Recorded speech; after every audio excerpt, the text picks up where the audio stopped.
Today, I will be making a Roblox game in 7 days. What will the idea for this game be?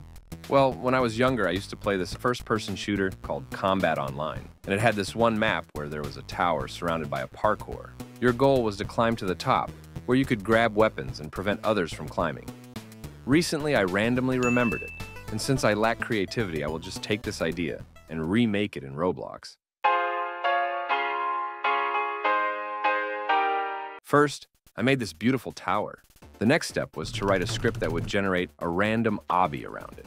It took me almost 2 hours, but with a little help from my friend, I did it. But right now, the obby was only generating once. So I made, well, actually just copied and pasted, a script to make it generate every few minutes instead. For some reason, the time in the game was passing way too fast. I mean, it was totally intentional and worked exactly as I intended, so I'll leave it as it is. I added this part, and when you touch it, a few things happen. You win, your team changes to winners. Your checkpoint is set here until the end of the round. Oh, and I added this tool, which will be at the top of the tower, and you will be able to take it if you have enough wins. This, and some other parts of this game, might be slightly inspired by another game I found while working on this one. Tower obby games on Roblox generally have this bar that shows how high you are, and my game can't be worse, so I added it too. Now, the GUI was still a little empty, so I had to unempty it somehow, so boom. Now you can see how many wins you have.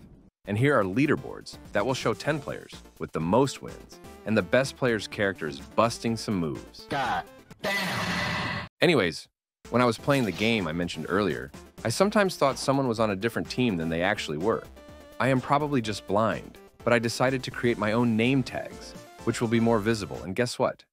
I've already done this in one of my old games, so I just stole the script from past me. Copying and pasting everything made the process of making this game so much faster. Now on to my favorite part, making the map. And by favorite, I mean I hate making maps. But in this game, the map will be extremely simple, so it won't be a big deal. And obviously, there won't be any issues at all. Here's the final result. Don't worry, I will improve this map a little bit later. Right now, after you left the game, your wins wouldn't be saved. So to fix it, I added a data store. Wait, can you hear that?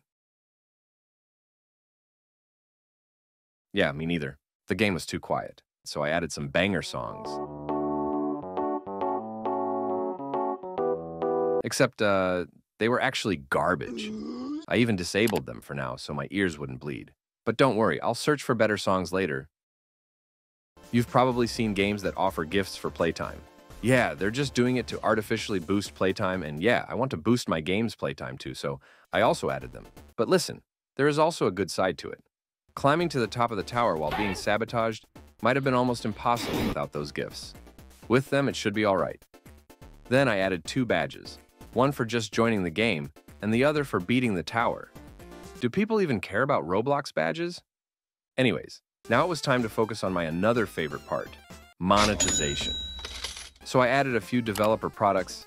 This one kills everyone except you. This one teleports you to the end. This one resets all other players from winners to climbers. And this adds 1 minute to the timer. I also added this shop where you can buy wins. I'll figure out prices for all the developer products later. Now, the only tool you could get at the top was a sword, so I had to find some more tools to add. It wasn't so easy because, for some reason, most of the toolbox tools I tried had bugs. Tools I decided on adding in the end are an ice sword, a bomb, Boom. a hammer that knockbacks and ragdolls, a hyper laser gun, and an RPG. Now, why did half of them randomly stop working? Oh, turns out I had unchecked their can touch property, so they did nothing when they touched players. I made 2 very simple levels because I was about to test the game with my cousin a little bit. What I figured during testing is that it takes a little too long to reach the top of the tower, and some tools need little changes, so I went ahead and worked on those things. Then I noticed that sometimes when you use the RPG, something weird happens to the camera. I didn't really feel like fixing it though, but I'm sure future me will handle it. Since most of the game was already done, I spent the rest of that day and the next day just making levels. In total, it took me around 12 hours to make 20 levels. I tried to make them easy, but not too easy. I would appreciate it if you played the game and let me know if they're too easy or too hard. Then I did a few things, and after that I fixed this RPG bug from earlier, even though it was a total headache. Next, I tried to find some good music. It wasn't easy, but somehow I managed to find a few tracks which I think are pretty good.